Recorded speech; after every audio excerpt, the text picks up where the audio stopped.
বট বাহিনী আসলে তারা যারা গুপ্ত। আপনি রাজনৈতিক মাঠে নামবেন, আপনাকে গালি তালি দুইটাকে অ্যাকসেপ্ট করতে হবে।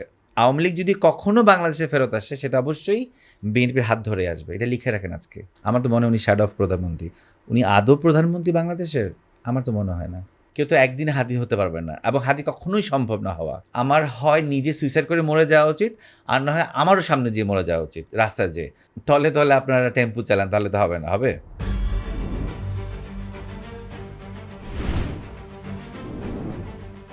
প্রিয় দর্শক, স্বাগত জানাচ্ছি বাংলা নিউজের বিশেষ podcast show hot seat with জাকারিয়াতে।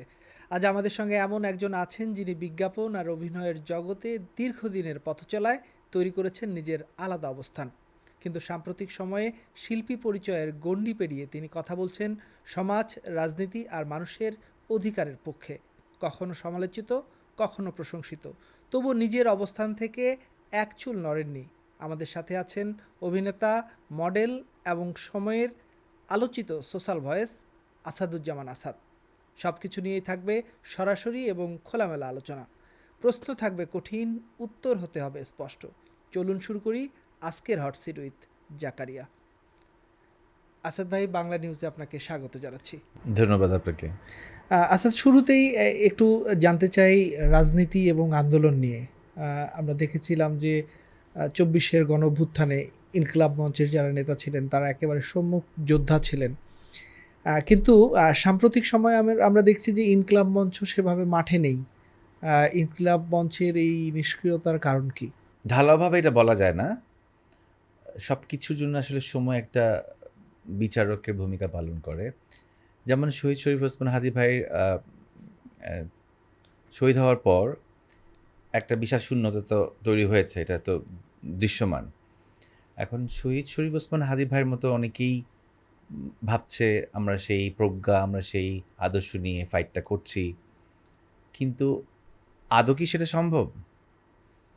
মানে উনি যদি আজকে ধরেন এই যে নির্বাচন পরবর্তী ২ মাসে আমরা যা জিনিস ফেস করছি, সমসাময়িক সব ঘটনার কথা যদি বলি আমি, আজকে যদি হাদি ভাই বেঁচে থাকতেন, অনেক ইস্যু খুব সহজভাবে মানে সমাধান হতো, বা অ্যাটলিস্ট রাজপথে অথবা পার্লামেন্টে অথবা এই আপনাদের এই ধরনের টক শোতে। তো সেই রকম একটা ফিগার তো মিসিং।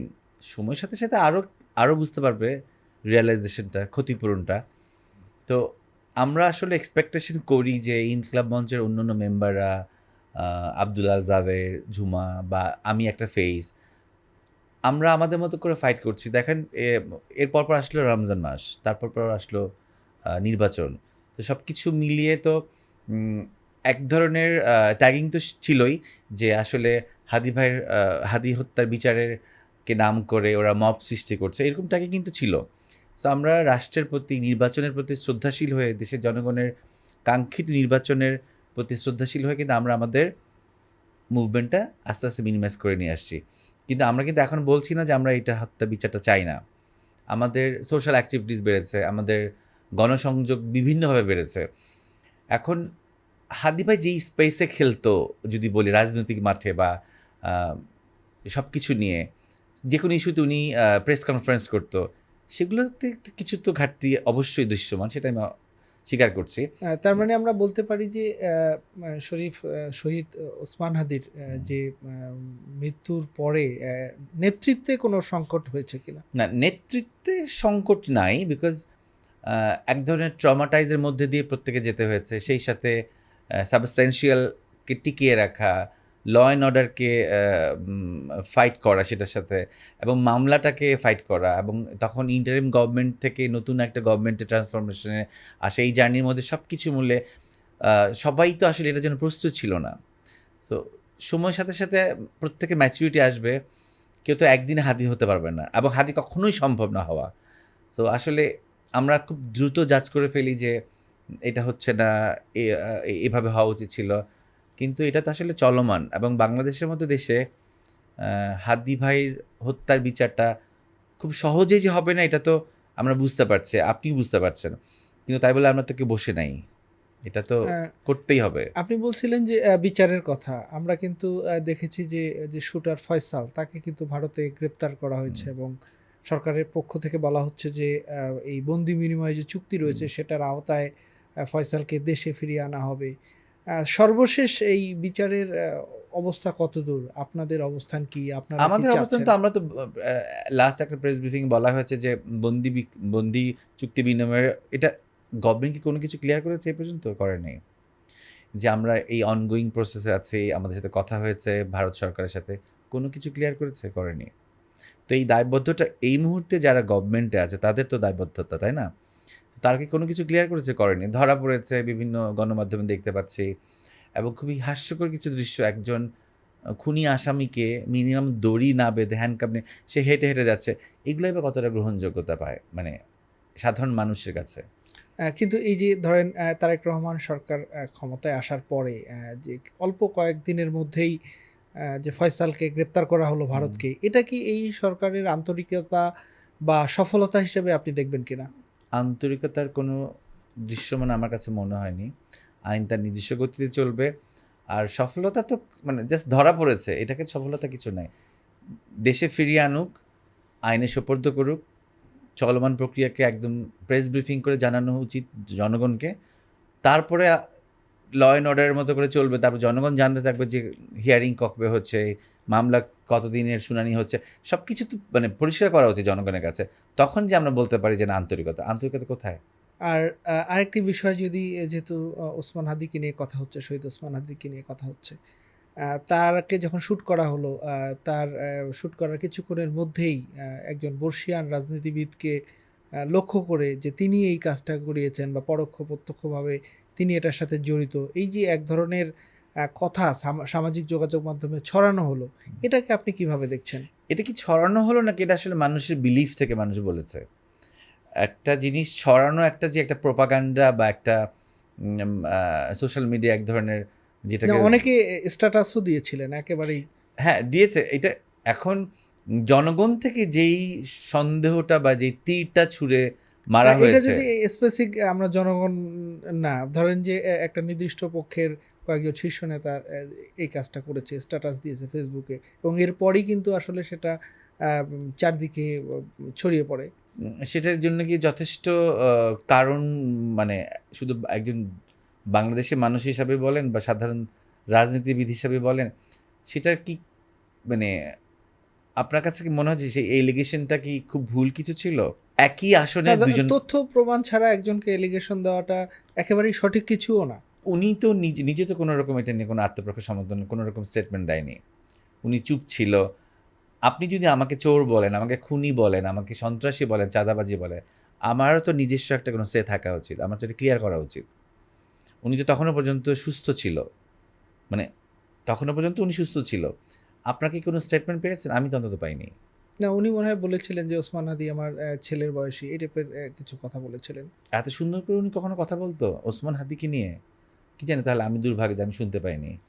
আচ্ছা, উম আসাদ ভাই, আমরা একটু জানতে চাই যে আপনি তো মূলত অভিনেতা। অভিনেতা থেকে জুলাইয়ের আন্দোলনে বা কিংবা এই রাজনীতির মাঠে কিভাবে নামলেন? আসলে অভিনেতা থেকে আন্দোলনের এই সূত্রটা না ভেবে বা না বলে বলতে পারেন মানবিক গুণ থেকে একজন মানুষ হিসাবে, একজন বাংলাদেশী হিসাবে, বাংলাদেশের নাগরিক হিসাবে আমাকে মনে হয়েছে যে এটা আমার দায়বদ্ধতা। আমার চুপ থেকে ঘরে বসে টিভি স্ক্রলে ফেসবুকে বসে না থেকে আমার আসলে রাস্তায় নামা উচিত ছিল। সেখানে আমি অভিনেতা, আমি চিকিৎসক, আমি কর্পোরেট, আমি যাই হই না কেন, সবার আগে আমি একজন মানুষ, আমি বাংলাদেশি মানুষ। আমার দেশে সন্তানরা গুলিবিদ্ধ হচ্ছে, যাদের কাছে যারা নিরস্ত্র, যাদের ব্যাকপ্যাক আছে, সেলফোন আছে, কলম আছে, তাদের একটাই চাওয়া কোটা মুক্ত, মানে কোটা আন্দোলন। সেইখানে তাদেরকে নিয়ে বসতে পারতো, তাদেরকে নিয়ে আলোচনা হতে পারতো। অনেক সমাধান ছিল, প্যারেন্টস পর্যায়ে ছিল, ইউনিভার্সিটি কলেজ, অনেক ধরনের নেগোশিয়েটেড তো ব্যবস্থা থাকে। সেটা না করে যেটা করা হয়েছে সেটা তো আসলে দুঃখজনক এবং বর্বরতা। তো সুশীল সমাজ বলেন, শিল্পী সমাজ বলেন, বসেছিল, শুরু থেকে বসেছিল। শেষের দিকে শিল্পী সমাজ আর নেমেছে, আমিও নেমেছি। কিন্তু আমি সেই শিল্পী সমাজের সাথে একাত্মতা ঘোষণা করার আগে থেকে আমি কন্ট্যাক্ট করছিলাম সেলফোনে, টেক্সটে, কল করে, যে আমাদের তো এক ধরনের দায়বদ্ধতা আছে, আমরা শিল্পী, আমাদের ভয়েস রেইজ হলে যে অনেক কিছু মানুষ ইন্সপিরেশন আসবে। একদম। তখন আমাকে এটা বললো যে আমার কালিগরা, আমার বিভিন্ন প্রোডাকশন আছে, আপনি ভুল করতেছেন আসাদ ভাই, উইদিন 10 to 15 ডেজের মধ্যে সব ঠিক হয়ে যাবে, পরে আপনি ফেসে যাবেন। তো এই ১ দিন ২ দিন কালক্ষেপণের সাথে সাথে কিন্তু ছাত্রদের মৃত্যুর সংখ্যা বাড়তে লাগলো। একদম। কারফিউ আসলো। সো আমি কিন্তু বের হয়ে গেলাম, জাহাঙ্গীরনগর ইউনিভার্সিটিতে গেলাম, পানি ডিস্ট্রিবিউট করলাম। ওদিন ইলেকট্রিসিটি কাট অফ হয়, কারফিউ হয়। আমি ফিরছিলাম সাভার থেকে গাবতলী হয়ে, শ্যামলী হয়ে, সেই বিশ্ববিখ্যাত গণভবনের সামনে দিয়ে যাচ্ছিলাম। আমি তখন দেখতে পেলাম বাংলাদেশের বোধহয় যত ধরনের সিকিউরিটি ফোর্স আছে, সেটা হেলমেট বাহিনী, র্যাব, যত ধরনের আছে সবাইকে দিয়েই উনি সিকিউরড হওয়ার চেষ্টা করছে।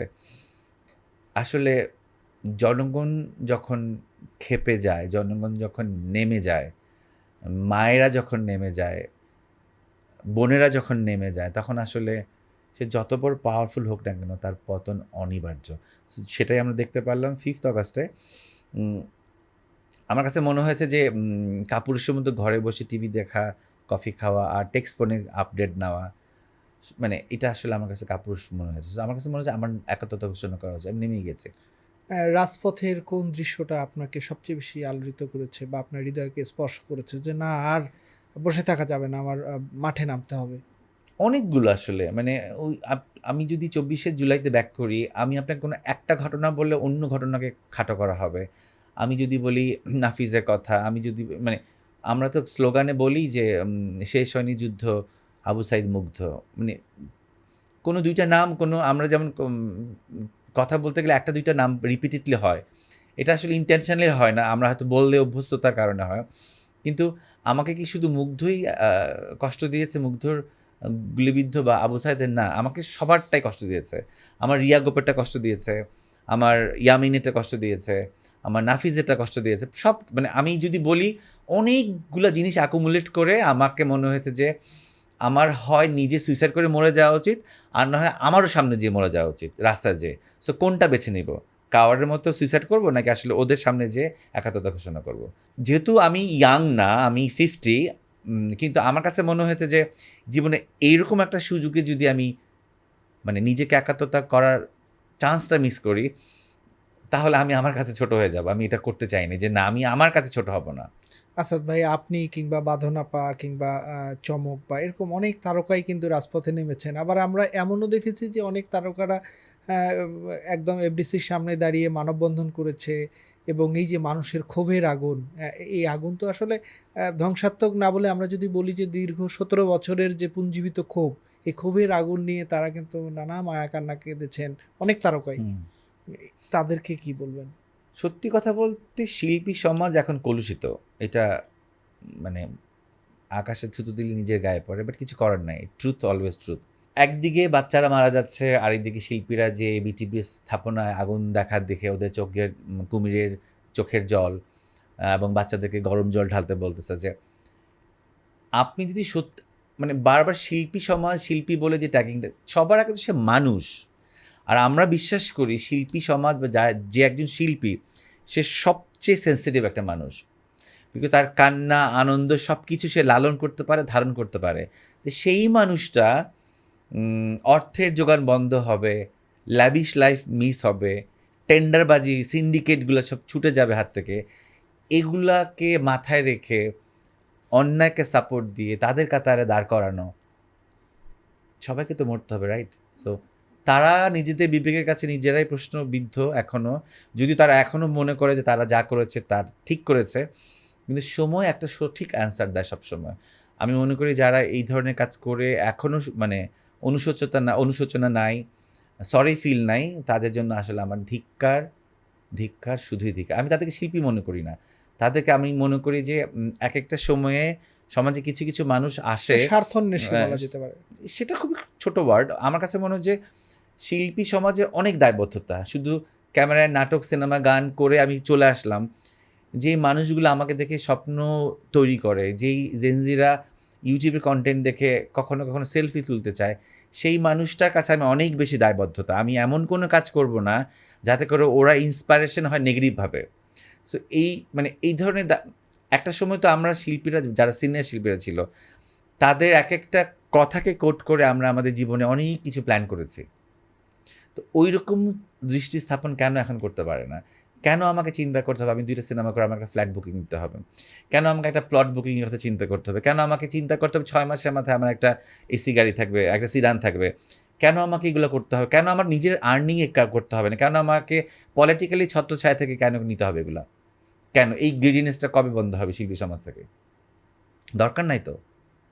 আপনি সত্যিকারের শিল্পী হন, দেশের মানুষই আপনাকে লাভিশ লাইফ দিবে। আগেকার শিল্পীরা ছিল না? সো এই গ্রিডিনেসটা থেকে বের হইতে হবে। আপনারা সারাদিন দেশের কথা বলেন, কালচারের কথা বলেন, কিন্তু তলে, তলে আপনারা টেম্পু চালান, তাহলে তো হবে না। হবে? আসাদ ভাই, এই যে প্রতিবাদের অনেকগুলো প্ল্যাটফর্ম ছিল, ধরেন অনেকগুলো রাজনৈতিক দল ছিল, বিএনপি, জামায়াত থেকে শুরু করে বাম অনেক দল ছিল। এত কিছু থাকতে আপনি কেন আসলে ইনকিলাব মঞ্চকেই বেছে নিলেন? এই প্রশ্ন আমাকে বহু শুনতে হয়েছে।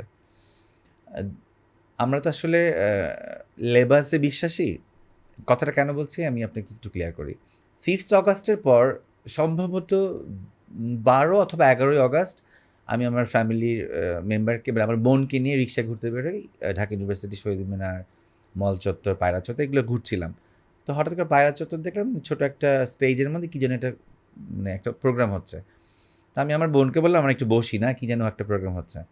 মানে অন্যরকম একটা অনুভূতি যে এখন মানে ফ্যাসিবাদের বিদায় হওয়ার পর তখন ছোটোখাটো বিভিন্ন রকমের প্রোগ্রাম হতো বিভিন্ন জায়গায়। তো এগুলো দেখতে ভালো লাগতেছিল। তো আমি যে বসছি, হঠাৎ করে দূরে দাঁড়িয়ে দেখি হাদি ভাই।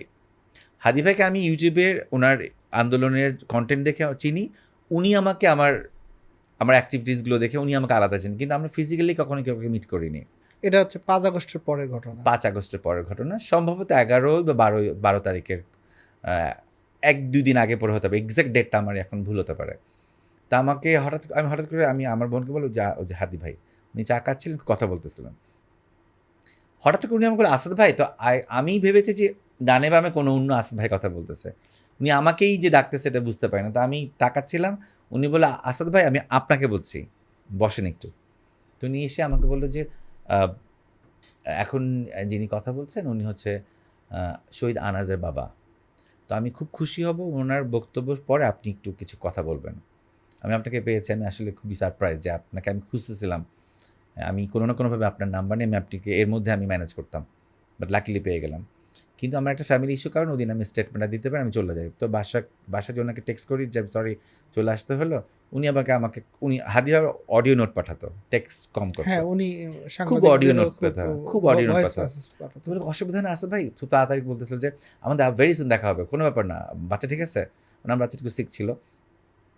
তো আমার একটু গিল্ট অ্যাটাক হলো যে মানুষটা এত হাম্বল, এত মানে আমার তো ইউটিউবে কারণ আমার তো খুব ইচ্ছা ছিল যে দেখা হোক, আমি কথা বলতে চাই। উনি এত পজিটিভলি নিল, আমার গিল্ট লাগতেছিল এবং উনি ঠিক ২ দিন পরে আমাকে টেক্সট পাঠাইছে যে আজকে আমাদের প্রেস কনফারেন্স আছে মধুর ক্যান্টিনে, প্লিজ একটু পারলে চলে আসেন ঠিক বিকাল ৩টায়। আমার তো যেতেই হবে বিকজ আমি ১ম দিন মিস করি। আমি জাস্ট বোধহয় ঢুকতে প্রেস কনফারেন্স শুরু হয়ে গেছে। তো উনি আমাকে একটু ইশারা দিলে বসে যেতে। মানে উনি দেখছে যে আমি ঢুকছি, বসে যে প্রেস কনফারেন্স প্রায় 40 মিনিটসের মতো হলো সব কিছু মিলে বিভিন্ন ইস্যুতে। আমি জাস্ট উনি তো মিডলে ছিল, একদিকে জুম্মা আরেকদিকে জাবের। আমি জাস্ট এভাবে শুনতেছিলাম হাদিবের বক্তব্য। মানে আমি না ঘাটটা সোজা করতে পারি নাই। মানে তার কথাগুলো এত মানে ভালো আমি লাগছিল। এই যে আমার ঘাড়টা রাইটে প্যান হওয়ার পর যে স্টিফ হলো, পুরা কনফারেন্স শেষ হওয়ার পর, প্রেস ব্রিফিংটার পর আমার কাছে মনে হলো যে একটা মানুষ এত কিছু কিভাবে জানে? একটা মানুষ এত অথেন্টিক নিউজ কতটা পড়লে, কতটা জানলে, কতটা সাহসী এবং কতটা সৎ হলে একটা মানুষ ফ্ললেস কথা বলতে পারে এবং কোনো একটা ওয়ার্ড উনি ওনার আরেকটা গুণ আমি বলি, আমি জানি না আপনারা নোটিস করেছেন কিনা, উনি যখন কোনো একটা স্টেটমেন্ট, কোনো একটা কথা বলে, কখনোই একই ওয়ার্ড সেকেন্ড টাইম রিপিট করে না। আমরা হয়তো কথা বলতে বলতে একই কথা 2 বার বলে ফেলি। একটা লাইন সেকেন্ড টাইম বলি, উনি কখনোই সেটা করতো না। বিকজ উনার ব্রেন এত শার্প, বিকজ উনি জীবনে এত পড়াশোনা করেছে এবং সবচেয়ে বড় কথা ভারতবর্ষের যে এই যত ধরনের ইস্যুসগুলো ছিল, প্রত্যেকটা কোন সালে কোন রাজ্যে কত সংখ্যা আহত, আমার কাছে মানে জীবন্ত একটা এনসাইক্লোপিডিয়াকে আমি দেখতেছি যে এই যে মানুষটার জ্ঞানে প্রেমে পড়লাম আমি। উনি চলে যাওয়ার শেষ দিন পর্যন্ত আমি ওনার থেকে আর ডিসকানেক্ট হই নাই। আমার কাছে মনে হয়েছে যে দিস ইজ দ্য রাইট মানুষ, যে আমি ওনার কাছে যাব, ওনার কাছ থেকে শেখার চেষ্টা করব, আমার বয়স 18 বছরের ছোট, আমি কখনো কোনো চিন্তাও করতে পারিনি ওনাকে তুমি বলার। বিকজ আমার কাছে মনে হচ্ছে উনি আমার থেকে 18 নন, উনি আমার থেকে অনেক বিশাল একটা মানুষ। মানে আমার একজন মানুষ যদি বলি যে একটা বাবা চাচাদেরকে যেরকম মানুষ সম্মান করে, আমার এক্স্যাক্ট ওই অনুভূতিটা হতো ওনার সাথে মিছিলে। আর ওনার কিন্তু দুইটা ক্যারেক্টার, উনি একদম মানে অসম্ভব লড়াকু একজন মানুষ, কিন্তু একটা মানুষের যখন উনি মানে ম্যান টু ম্যান কন্ট্যাক্ট করে, উনি একদম শিশুর মধ্যে একটা মানুষ। আমি ওনাকে অনেকভাবে আবিষ্কার করেছি। সবচেয়ে বড় ব্যাপারটা হচ্ছে আমার একটা প্যাটার্ন আছে, আমি কর্পোরেট ওয়ার্ল্ডে বিজ্ঞাপনে কাজ করি বহু বছর ধরে। আমার এক ধরনের কমফোর্ট জোন আছে, আমার এক ধরনের আউটফিট আছে। কখনোই উনি আমাকে ইনফ্লুয়েন্স করেন নাই, কখনো উনি কোনোভাবে বলে নাই যে যেমন মিছিলে আমি হঠাৎ করে দেখলাম উনি নাই, আজান দিস দৌড় দিয়ে নামাজ পড়ে, নামাজ শেষ করে আবার মিছিলে চলে আসছে। উনি আমাকে কখনো টেকনিক্যালি বা ইন্টেনশন হয় না যে চলেন নামাজটা পড়ে ফেলি, নামাজটাও করতে হবে। এই যে মানুষকে যে তার স্বাধীনতা দেয়া, উনি এই স্বাধীনতা দিতে পছন্দ করতো যে আপনি নিজে কনভিন্স হন, আমি চাপাই দেব না আপনাকে। উনি একধারে উনি তো বলেছে, অনেক জায়গায় বলেছে যে আমার মিছিলে, আমার আন্দোলনে বোরকা পরা একটা মহিলা মেয়ে বোন থাকতে পারে, টি শার্ট পরা জিন্স পরা একটা বোন মেয়ে থাকতে পারে। এই যে অথচ তাকেই কিন্তু ট্যাগিং করা হয়েছে মব সৃষ্টিকারী, জঙ্গি, জামাতের বি টিম ই টিম, অনেক ধরনের ট্যাগিং হয়েছে। আমাকে অনেকেই বলেছে যে তুমি এরকম একটা মানুষ, তুমি এরকম একটা কর্পোরেট ওয়ার্ল্ডের এত বছর ধরে বিজ্ঞাপন করো, এত স্মার্ট লুক, মানে মানুষ যেভাবে কথা বলে আর কি, তুমি কেন এরকম একজন লোকের সাথে পাঞ্জাবি পরে সারাদিন রাস্তায় চিল্লায়। আমি এই কান দিয়ে ঠুকিয়েছি, এই কান দিয়ে কথা বের করে দিয়েছি, আমি ডিবেটে যাইনি, বিকজ আমি বুঝতে পেরেছি উনি কি, যাতে এখন বুঝতে পারতেছে।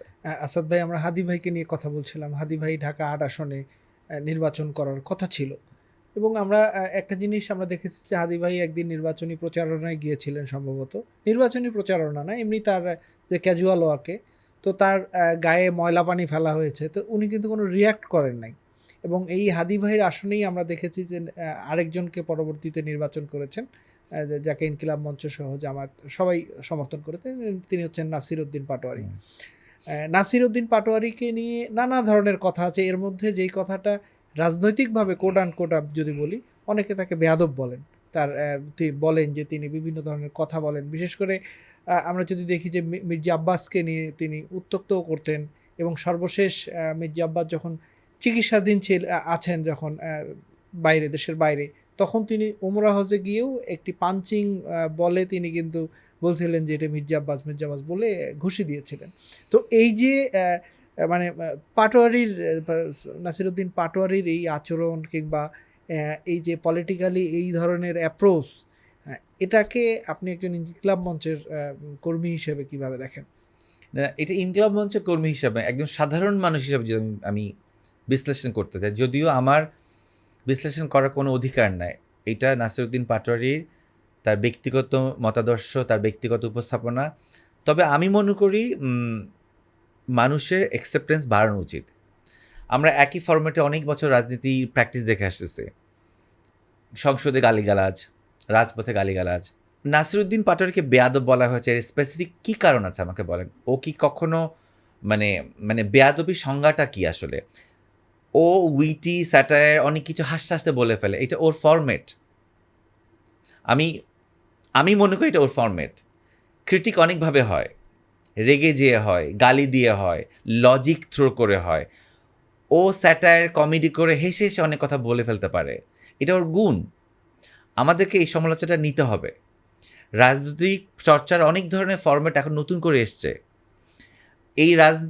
এই যে ধরেন 5th অগাস্টের পর হাদি ভাই একভাবে কথা বলতো, সার্জিস একভাবে কথা বলে, হাসনাত আব্দুল একভাবে কথা বলে, পাটোয়ারি একভাবে কথা বলে। এগুলো জাস্ট ফরম্যাট, এগুলো অ্যাকসেপ্ট করতে হবে। এবং এই কারণেই এখনকার জনগণ কথা বলতে শিখেছে। আপনি চাইলে একজনকে বেয়াদব বলতে পারেন না। আমাকে একটু স্পেসিফিকলি যারা ওকে বেয়াদব বলে, আমাকে মানে সত্য কথাটা বলা বেয়াদব, সত্য কথা বলে আমিও বেয়াদব হয়ে যাব। কেউ কখনো ওনাকে চাঁদাবাজ বলে নাই, ও বলেছে, সে কারণে বেয়াদব। ও না বলে, পাটোয়ারি না বলে যে আরেকজন বলতো, সেও বেয়াদব হতো। সত্য সবসময় তিতকুটে। সো এখন হ্যাঁ, অ্যাপ্রোচটা এটা পার্সপেক্টিভ। আমি তো সবসময় দেখেছি পাটোয়ারি হাসতে হাসতে কথা বলে। ও তো মানে আগে পরে শহীদ শরীফ ওসমান হাদি ভাই জীবনে একটা বার শুধু গালি দিয়েছে, একদিন গোপালগঞ্জে যখন এনসিপির ওদের গায়ে হাত তুললো সেই দিন উনি জাস্ট একটা গালি দিয়েছে, কিন্তু সারা জীবনের জন্য ওনাকে ট্যাগিং করা হয়েছে উনি গালি দিয়ে কথা বলে। আদৌ কি তাই? উনি কিন্তু প্রত্যেকটা টক শোতে স্পেসিফিকলি বলেছে কেন গালি দিয়েছি, কী কারণে গালি দিয়েছি, কোন প্রয়োজনে গালি দিয়েছে, সেটা উনি কিন্তু ক্ল্যারিফাই করেছে। এখন আমি আপনি বসে টক শোতে নিয়ে সেখানে আমি কোনো স্ল্যাং ইউজ করবো না, এটা একটা গণমাধ্যম। আপনাকে বুঝতে হবে গালির ব্যবহারটা কোন কাউন্টারে কোথায় ব্যবহার হয়েছে। উনি কিন্তু বলে গিয়েছে। নাসিরুদ্দিন পাটোয়ারি কি কাউকে গালি দিয়েছে? আমি তো শুনতে পাইনি, আমি তো কোনো জায়গায় কোনো ফুটেজে শুনতে পাইনি। সে তাকে চাঁদাবাজ বলেছে, বহুবার বলেছে। যদি বলি যে সকাল বিকাল বলেছে এরকম, বলতেই পারে, এটা রাজনৈতিক নির্বাচনের যুদ্ধে এটা তো এটা আপনাকে এটা গ্রহণ করতেই হবে। আপনি রাজনৈতিক মাঠে নামবেন, আপনাকে গালি তালি দুইটাকে অ্যাকসেপ্ট করতে হবে।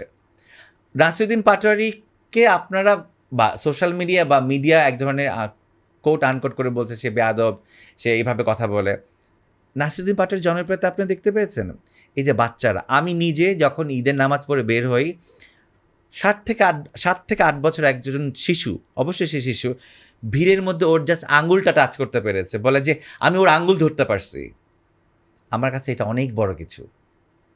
আপনাদের কাছে মনে হতে পারে আমি বায়াস পাটোয়ারিকে নিয়ে। বাংলাদেশের কোনো একজন নেতার হাত কোনো একটা শিশু ধরতে পেরে তার খুশি, তার কাছে ঈদের দিনের খুশি তার কাছে ম্লান হয়ে যায়। তা আপনি কি মনে করেন না এটা তার জনপ্রিয়তা, এটা তার সাকসেস? এক একজন এক একভাবে মানুষের কাছে পৌঁছায়, কেউ বলতে পারে, কেউ বলতে পারে না। এটাকে এই অ্যাকসেপ্টেন্স থাকতে হবে। আর আমাদের এক ধরনের মানে মাইন্ডসেট যে বাচ্চারা যেটাই বলুক সেটা ভুল বলতেছে, ক্রিটিক নিতে হবে। তো ক্রিটিক না নিলে আমি আমার প্রোগ্রেসটা কীভাবে হবে? আসাদ ভাই, দীর্ঘ 17 বছরের ফ্যাসিবাদের পতন হয়েছে, স্বৈরাচার শেখ হাসিনা পালিয়ে গেছে। এরপরে একটা নির্বাচন হলো, নির্বাচনে প্রায় 2/3 বেশি ভোট পেয়ে বা আসন পেয়ে আসলে ক্ষমতায় আসলো বিএনপি সরকার। এই বিষয়টিকে কিভাবে দেখছেন? আবার অনেকেই বলছেন, বিশেষ করে বিরোধী পক্ষরা বলছেন যে এখানে ইলেকশন ইঞ্জিনিয়ারিং হয়েছে, এমন কথাও বলছেন। এটা সমগ্র জাতি জানে, এটা নিয়ে দ্বিমতের কোনো সুযোগ নেই। কিন্তু আমাদের হাত পা বন্দি, আমাদেরকে একটা টাইম ফ্রেমের মধ্যে যেতে হবে এবং এটা অস্বীকার করার কোনোই কারণ নেই। মানে কিভাবে ইঞ্জিনিয়ারিং হয়েছে? আপনারও মনে হচ্ছে যে ইলেকশন ইঞ্জিনিয়ারিং হয়েছে? অবশ্যই হয়েছে। এই যে বৃষ্টি হলো গতকাল বা আজকে একটু হলো, এটাকে কি আপনি অস্বীকার করতে পারবেন না? না। এটা তো দৃশ্যমান। আকাশ থেকে বৃষ্টি মাটিতে এসে পড়েছে। জামাতের ভোটের রেশিও আমরা দেখতে পেয়েছি, জনগণ দেখতে পেয়েছে। সো এটাকে কতদিন আপনি ধামাচাপা দিয়ে রাখতে পারবেন? ইঞ্জিনিয়ারিং বলেন, ম্যানিপুলেশন বলেন, যাই বলেন না কেন, এটা একটা মার্কেটিং পলিসি। হয়তো বা ইন্টারিম গভর্নমেন্ট এটা ভালো বলতে পারবেন, যেহেতু একটা পট পরিবর্তনের সময়ের মধ্যে তারা ছিল তখন দায়িত্বে। নতুন এগুলো আসলে অনেক তর্কের সময় সাপেক্ষ, বাট আমি বিশ্বাস করি হয়েছে। এই যে বিএনপি সরকার ক্ষমতায় আসলো, এর মধ্যে তাদের নির্বাচনে অনেক প্রতিশ্রুতি ছিল। এর মধ্যে সবচেয়ে যে প্রতিশ্রুতিটা নিয়ে কথা হচ্ছে সেটি হচ্ছে ফ্যামিলি কার্ড, কৃষক কার্ড, এরকম আরও অনেক কার্ড এখন বলছে। তো ইতোমধ্যেই কিন্তু বেশ কিছু কার্ড কিন্তু ইমপ্লিমেন্ট হয়ে গেছে। অনেক যাদের প্রয়োজন তাদের হাতে কিন্তু এই কার্ড পৌঁছে দেওয়া হচ্ছে। তো এটা কি বিএনপি সরকারের সফলতা, নাকি এই কার্ডগুলোকে আপনি কিভাবে দেখছেন? আমি যদি বলি কই তেলে কই ভাজা, আমি জানি না আপনি টার্মসের সাথে পরিচিত কিনা। এই কার্ডগুলো বানানোর তো একটা প্রসেস আছে, এটা একটা বাজেট আছে, রাইট? সো ওই পয়সাটা কার? জনগণের। তো জনগণের পয়সায় জনগণকে খাওয়াচ্ছে। মাঝখান দিয়ে এক ধরনের স্ট্যান্ডবাজি, আমার কাছে তাই মনে হয়। আর জেনারেশন অনেক স্মার্ট এখন, এই মানে এখন সোশ্যাল মিডিয়া বলেন বা নতুন জেনারেশন বলেন, এখন মানুষ বলতে জানে, এখন মানুষ সব কিছু নিয়ে ক্রিটিক করতে জানে। এই যে দেখেন বিভিন্ন ইস্যুতে মানে দেশে এত সমস্যা, সব কিছুতেই কার্ড দিয়ে সমস্যা, মানে এটা কি ম্যাজিক, মানে তাস খেলা? মানে আপনি শুধু এই ইস্যুতে না কেন, কার্ড ইস্যুতে, এই যে তেলে যথেষ্ট মজুদ আছে ঢাকা শহরে, হাতে গোনা 3-4টা তেলের পাম্পের লাইন দৃশ্যমান। আপনি কি বলতে পারবেন এটা? মানে ওই দিকটাকে আমি এক্সাম্পল দিলাম, বৃষ্টি হয়েছে, এটাকে তো অস্বীকার করার কিছু নাই। এটা নিয়ে কোনো রকম কোনো ক্ল্যারিফিকেশনে ওরা গেছে যে কেন এত লাইন, 3-4 কিলো লাইন, কেন লাইন? আপনারা বলতেছেন ওরা যথেষ্ট। আর খুবই দুঃখ লাগে, মিথ্যাটাকে কনফিডেন্টলি বলা বোধহয় একটা যোগ্যতা, যেটা আসলে বর্তমান গভর্নমেন্টের আছে, আমি দেখতে পাচ্ছি। আসাদ ভাই, আরেকটি বিষয় যদি আমি বলি যে এই জুলাইয়ের সময় একটা বড় আন্দোলনের নেতৃত্বের বড় জায়গা জুড়ে কিন্তু ছিল নারীরা। নারীরা তাদের ইউনিভার্সিটির হলের গেট ভেঙে বাইরে বের হয়ে মিছিল করেছে। মানে নানাভাবেই এই জুলাই নারী নেতৃত্ব কিন্তু খুব গুরুত্বপূর্ণ ভূমিকা রেখেছে। কিন্তু এখন কিন্তু অনেক নারী নেতৃত্বকেই আমরা সামনে দেখতে পাচ্ছি না।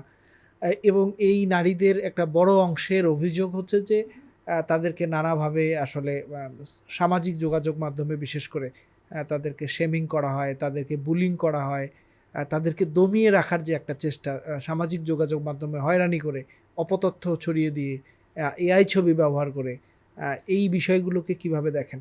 আপনার প্রশ্নটা একটু ব্লেন্ডেড, আমি একটু ক্লিয়ার করি।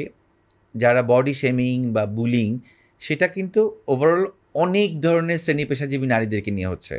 সেটাতে শুধু জুলাই ইনভলভমেন্ট যে নারীরা তারা তারা তা কিন্তু না। নারী নেতৃত্ব, নারী- যারাই হ্যাঁ, নেতৃত্ব দিতে নারী চাচ্ছে। নেতৃত্বের কথা আমি জেন্ডার ইস্যুতে না যেয়ে যদি সেটা বলি, জুলাই আন্দোলনে কি শুধুমাত্রই কি নারীরা ছিল বা শুধুমাত্রই কি পুরুষরা ছিল? সব ধরনের মানুষের অংশগ্রহণ আপামর ছিল, জনতা আপামর আবার। জনগণের ছিল। কিন্তু আমাদের দেশে দুঃখজনক, ভেরি স্যাড, যে যে কোনো কিছু কুক্ষিগত হয়ে যায়, দৃশ্যমান, বা আমরা বুঝতে আমাদেরকে শেখানো হয়েছে যে এটা শুধুই ঢাকা ইউনিভার্সিটির আন্দোলন ছিল। বিষয়টা তা না। প্রাইভেট ইউনিভার্সিটির প্রত্যেকটা ছেলে মেয়ের পার্টিসিপেশন ছিল। বাড্ডাতে যতগুলো মারা, যতগুলো রিক্সা চালক, মুদির দোকান থেকে টোকাইরা, পানি বিক্রেতা, প্রত্যেকের কিন্তু পার্টিসিপেশন ছিল। সো আপনি যখন দল গঠনে বা পরবর্তী সরকার গঠনে বা বৈষম্য বিরোধী আন্দোলন, সবখানে কিন্তু ওদের মিসিং ছিল, তাদের পার্টিসিপেশন ছিল না। আপনি যদি আমাকে ডেকে না এনে আপনি যদি বলেন আমি কে হনুরে বা আমি মোরল, আমি সব কিছু, তো সবার তো আসলে সবাই তো দেশপ্রেম নিয়ে ঝাঁপিয়ে পড়েছে। কেউ তো এখানে, সবার তো উদ্দেশ্য ক্ষমতা যাওয়ার ছিল না। তো এই কারণে বিমুখ হয়ে গেছে। কিন্তু এটা আসলে বডি শেমিং, বুলিং এটা না। কিন্তু আমি মনে করি যে এই যে এক ধরনের কথা হয় যে বাংলাদেশের নারীদেরকে অনেক বেশি বডি শেমিং করা হয় সোশ্যাল মিডিয়া, আমি তো মনে করি সাবকন্টিনেন্টে বাংলাদেশের মেয়েরা অনেক প্রোগ্রেস অনেক হয়েছে। বিকজ ইভেন আপনি আপনার অফিসে দেখেন আপনার এমপ্লয়ি মেয়েরা কত সংখ্যা। একটা হসপিটালে যান, ডেস্কে যান, ফ্রন্টে যান, স্কুলে যান, কর্পোরেট ব্যাঙ্কগুলো মানে যান, সবখানেই তো মেয়েরা ভালো এবং খুব কনফিডেন্টলি করছে। এবং একটা ফ্যামিলি গঠনে, একটা পরিবারের ডিসিশনে, ইভেন একটা সংসার চালানোর ব্যাপারেও এখন মেয়েরা অনেক বেশি কন্ট্রিবিউট করছে। ফিজিক্যালি তো করছে, ফিনান্সিয়ালি করছে। আমি তো মনে করি মেয়েরা এখন অনেক বেশি আগানো। 2-4টা ঘটনা এটা পৃথিবীর সব দেশেই হয়, এবং ওগুলাকে যতটা ফোকাস করা হয় ততটা সংখ্যায় মনে হয় না এত বেশি। তার থেকে মনে হয়, আমার মনে হয় যে শিশু নির্যাতন বেড়েছে, এটা নিয়ে কথা বলা উচিত। রেপ বেড়েছে, এটা নিয়ে কথা বলা উচিত।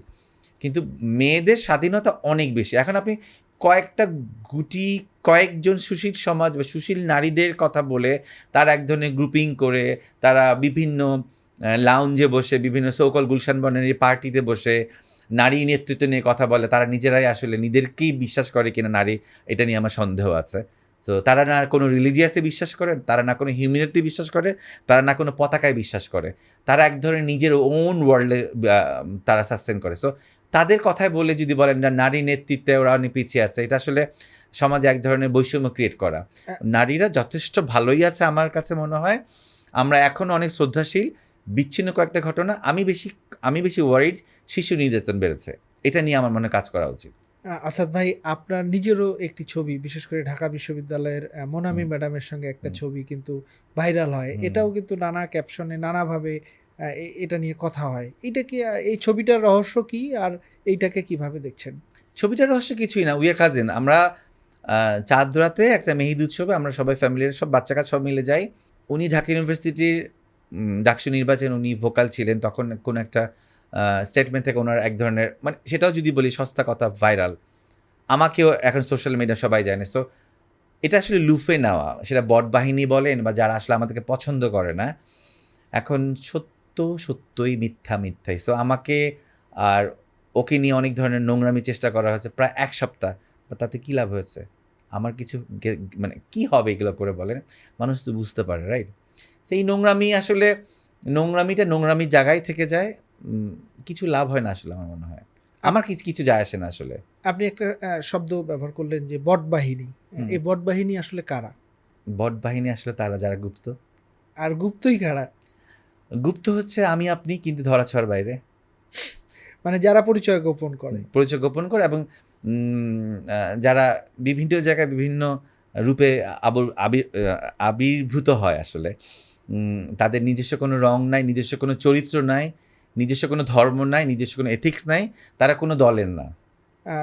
আসাদ ভাই, আরেকটি বিষয় জানতে চাই যে এই সাম্প্রতিক সময়ে আমরা দেখছি যে ক্যাম্পাসগুলো একটু উত্তপ্ত হয়ে উঠছে, বিশেষ করে গুপ্ত শব্দটা নিয়ে আমরা যেটা নিয়ে কথা বলছিলাম, এবং ছাত্রদলের দাবি, ছাত্রদলের অভিযোগ যে ছাত্র শিবির মূলত গুপ্ত রাজনীতি করছে এবং তারা কখনো সাধারণ শিক্ষার্থী, আবার সুইচ চাপ দিলেই তারা হয়ে যাচ্ছে শিবিরের নেতা। তো এই যে ক্যাম্পাসগুলোতে যে এই উত্তপ্ত পরিবেশ, এটাকে আপনি কিভাবে দেখছেন? বা দুই ছাত্র সংগঠন এই মুহূর্তে বিএনপি ক্ষমতায়, ছাত্রদল এবং শিবির মুখোমুখি, এবং কয়েকদিন আগে শাহবাগেও একটা ইনসিডেন্ট ঘটলো। এগুলোকে কিভাবে দেখছেন? তৃতীয় পক্ষের উত্থানের কিংবা তৃতীয় পক্ষের এখানে ইন্ধন আছে কিনা? আসলে আমি যদি আপনার পেছনে লাগি, আমাকে স্মার্ট হইতে হবে। হ্যাঁ, দেখেন, এই যে ফেক আইডি দিয়ে ওদেরকে একদম হেনস্থা করার চেষ্টা, এবং ওরা জিডি করতে যেয়ে এই যে মানে ওরা আসলে শিকার হলো, হামলা শিকার হলো, ওরা মানে আহত হলো, এটার রেজাল্ট আসলে কি প্রমাণিত হয়? মানে গুপ্ত আসলে তাহলে কারা? আমি যদি প্রশ্ন করি, আমি আপনাকেও একটা প্রশ্ন করতে পারি। এই যে ৮ আসনের মির্জা আব্বাস, ওনার ব্রেন সার্জারি হয়েছে, উনি এখন কোথায় আছে? যতদূর শুনেছি মালয়েশিয়ায় ওনাকে নিয়ে আসা হয়েছে, সিঙ্গাপুর থেকে। মানে গভর্নমেন্ট থেকে, দলীয় থেকে আর কোনো আপডেট আছে? তো আমার কাছে মনে হয় তো গুপ্ত চর্চা তো স্বয়ং নিজেরাই করছে। আমি ওকে গুপ্ত বলছি, তাকে গুপ্ত বলছে, যে আমাদের নিজেদের কাছেই তো নিজেরা অনেক চর্চা করছি গুপ্তর মতো। মানে আমার মনে হয় এই গুপ্ত গুপ্ত শব্দ করে না, আবার নিজেরাই গুপ্তের সেই ফাঁদে পড়ে যাই, কোটানা মেধা, রাজাকার। সো আমার মনে হয় কি, একটা কিছু ট্যাগিং দেওয়ার আগে চিন্তা করা উচিত যে জনগণ কিন্তু এগুলো অন্যভাবে লুফে নেয়। মানুষ জানতে চায় না যে মির্জা আব্বাস কোথায় এখন? চায় তো? না, আমরা যদি এই কথাটা এভাবে বলি যে তার ভাগ্নে বা অন্যান্য যারা আছে তারা কিন্তু ফেসবুকে মাঝে মাঝেই স্ট্যাটাস দিয়ে জানান বা নিউজেও আসে, একেবারেই যে লোকচক্ষুর আড়ালে। আমি জানি না, আমি কিন্তু কোনো আমার কাছে কোনো আপডেট নেই, জনগণের কাছে আছে কিনা আমি ক্লিয়ার না। কিন্তু একজন ক্যান্ডিডেট তো উনি ছিলেন, এবং উনি তো ৮ আসনের আমরা যতদূর জানি উনিই বিজয়ী। তো সেই মানুষটার আপডেট গণমাধ্যমে কি দেওয়া উচিত না? সরকার থেকে, দল থেকে, এত বড় একজন বর্ষিয়ান নেতা, তো সেই আপডেটটা কোথায়? জনগণ, আমি জনগণ জানতে চাই, সত্যি জানতে চাই উনি কোথায় আসলে। আচ্ছা, আসাদ ভাই, আপনি একাধারে অভিনেতা এবং রাজনীতিবিদ। আমি রাজনীতিবিদ না, রাজনীতি সচেতন, বলতে পারেন। অ্যাক্টিভিস্ট। হ্যাঁ, এই দুটার মধ্যে আপনার কোনটা ভালো লাগে, নাকি দুটাই চালিয়ে যাবেন? আপনার ভবিষ্যৎ পরিকল্পনা কি? আমি ভবিষ্যৎ পরিকল্পনা করে কিছুই করি না। আমি মোমেন্টে বাঁচি, আমার বিবেক যেটা করতে বলে সেটা করি। শুধু একটা জিনিস ক্লিয়ার থাকি, আমাকে দিয়ে সমাজে, পরিবারে কোনো মানুষের যাতে কোনো ক্ষতি না হয়, এই জিনিসটা নিয়ে আমি সবসময় শঙ্কায় থাকি। এটাই হচ্ছে আমার নিজেকে কন্ট্রোল করার সবচেয়ে বড় উইল পাওয়ার, যে এমন কিছু যাতে মিস্টেক না হয়ে যায়, প্রলোভনে, ইন্টেনশনালি না বুঝে, মানুষ তো করে ফেলতে পারি। এই জিনিসটা আমাকে সবসময় মাথায় মানে রাখি যে এমন কিছু করা যাবে না। এখন আমাকে মানুষজন চেনে, আমার এক ধরনের দায়বদ্ধতা বেড়েছে। হাদি ভাই শহীদ হওয়ার পর আরও বেড়েছে। মানুষ আমাকে রিফ্লেকশন অফ হাদি ভাই মনে করে, ওনার আদর্শ, ওনার এসেন্স খুঁজতে চেষ্টা করে আমার মধ্যে দিয়ে। সো আমার দায়িত্ব আমার অনেক বড় বেড়ে গেছে, যে আমি কি বলবো, কি করব, যাতে করে ওনার ইমোশনটাকে মানুষ অন্যভাবে ডাইভার্ট না করে, যে না ঠিক আছে, হাদি ভাইয়ের সাথে উনি ছিল, এই লোকটা আসলে হাদি ভাইয়ের পাশে থাকার কোনো যোগ্যতাই রাখে না, এমন যাতে কোনোদিন ওই পরিবেশটা না হয়, ওই সময়টা না হয়। ইনকিলাব মঞ্চের মশালটা আপনি বহন করতে চান? আমি না, সমগ্র দেশের মানুষই বহন করতে চায়, করতে অবশ্যই চায় এবং করছি, কিন্তু মানুষ তো, আমরা তো ভুল করে ফেলতে পারি। এই জিনিসটা নিয়ে আমি অলওয়েজ চিন্তা করে, এটা দিয়ে যে আমাকে না হয়, এটা যেন আমাকে দিয়ে না হয় অন্তত। আমরা ইনকিলাব মঞ্চের কথা বলছিলাম। ইনকিলাব মঞ্চকে কিন্তু মানে যারা বিএনপি পন্থী বা অনেকেই বলেন যে এটা হচ্ছে শিবিরের বি টিম। আসলেই কি ইনকিলাব মঞ্চ শিবিরের বি টিম? একদম ভুল কথা। উনি স্বতন্ত্র একটা মানুষ, ওনার আদর্শ কারোর সাথে কম্প্যারিজনে যাওয়াই যাবে না। এটা আসলে একটা প্রবাদ আছে না যে আঙ্গুর ফল খেতে না পারলে টক। সো ওরা আসলে এইভাবে বলে ওদের একটা মনোবাসনা তৃপ্তি খোঁজার চেষ্টা করে। কারণ মেধাবী লোককে না আসলে যারা মেধাহীন তারা মেধাবী লোককে দেখে আসলে জেলাস ফিল করে, আমার তাই মনে হয়। এবং আপনাকে বলে রাখি, আজকে থেকে আরও 100 বছর পরে, 50-100 বছর পর হাদি ভাই আরও স্ট্রং হবে আদর্শগত দিক দিয়ে। এবং এখন কি জানেন কয়েকশো কোটি হাদি ভাই তৈরি হয়েছে বাংলাদেশের প্রত্যেকটা ফ্যামিলিতে। এক একজন একইভাবে আসবে, বহুরূপে ফেরত আসবে। সো এটা নিয়ে ওনাদের শঙ্কা। ওরা ভেবেছে যে একটা হাতিকে ফেলে দিলে সব শেষ, কিন্তু ওরা আসলে বুঝতে পারে না যে একটা হাতিকে ফেলতে যে এত বড় একটা ম্যাসাকার হয়ে গেছে। সো ওটার জন্য ওরা আসলে মানে এক ধরনের ইনসিকিউর ফিল করে বলেই এই ধরনের পাগলের প্রলাপ বলতেছে। সো লেটস সি, সময় আসলে সুন্দর অ্যান্সার দিয়ে দেবে। আসাদ ভাই, আমরা যদি বলি যে জামায়াতকে একসময় নিষিদ্ধ করার একটা প্রক্রিয়ায় চলছিল, এর মধ্যেই আসলে জুলাই আন্দোলন হলো, ওইটা রায় হবে এইরকম সময়। তো এখন আমরা দেখছি যে আওয়ামী লীগ তো বাংলাদেশের পুরনো একটি রাজনৈতিক দল। আওয়ামী লীগকেও কিন্তু কার্যক্রম নিষিদ্ধ করা হয়েছে এবং সেটা বহাল আছে।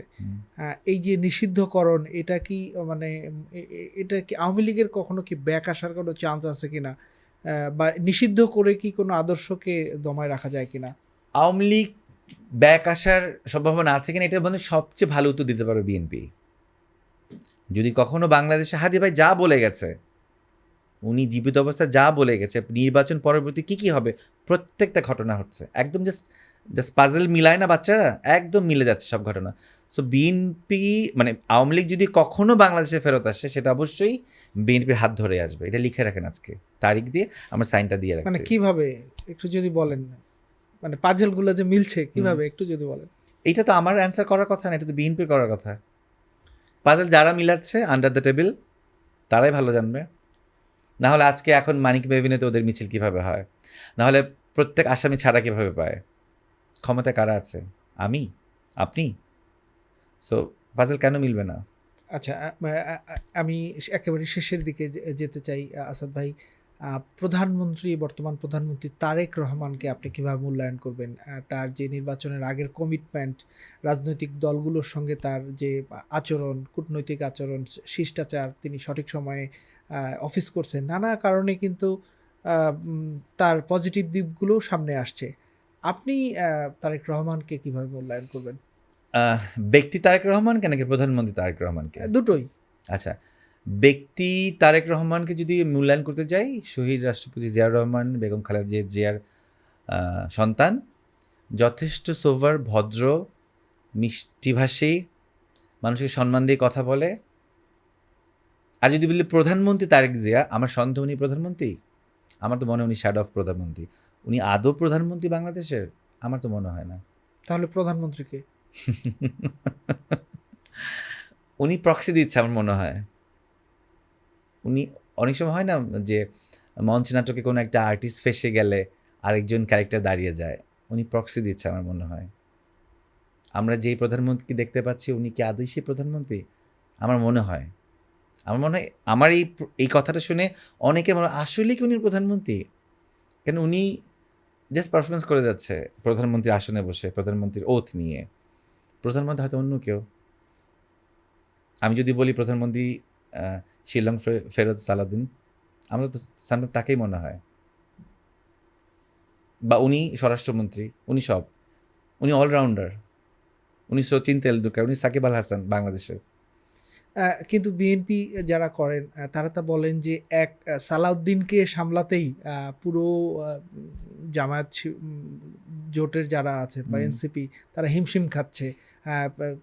সংবিধানের বিভিন্ন ধারা উপধারা তিনি যেভাবে মুখস্থ বলেন, সব কিছুতেই যেভাবে সংবিধান দিয়ে খণ্ডন করেন, তার সমকক্ষ কেউ নাই, এরকম একটা ন্যারেটিভ বা এরকম কথা। রাষ্ট্র চালাতে হলে জ্ঞান লাগে, বই দরকার আছে, কিন্তু রাষ্ট্র কিন্তু আলাদা টিউনিং লাগে, জনগণের পাস লাগে, ইমোশন লাগে, সব কিছুই লাগে।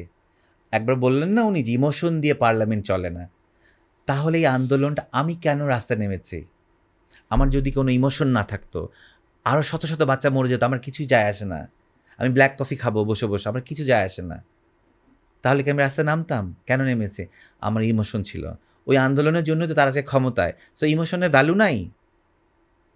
সংবিধান দরকার, গ্রামার দরকার, ল অ্যান্ড অর্ডারের সব কিছু দরকার, ইমোশনও দরকার। সব কিছুর সংমিশ্রণে পার্লামেন্ট চলে, কিন্তু ওনারা এখন ইমোশনকে বাদ দিয়ে দিচ্ছে, জুলাই সনদ বাস্তবায়ন নিয়ে অস্বীকার করছে।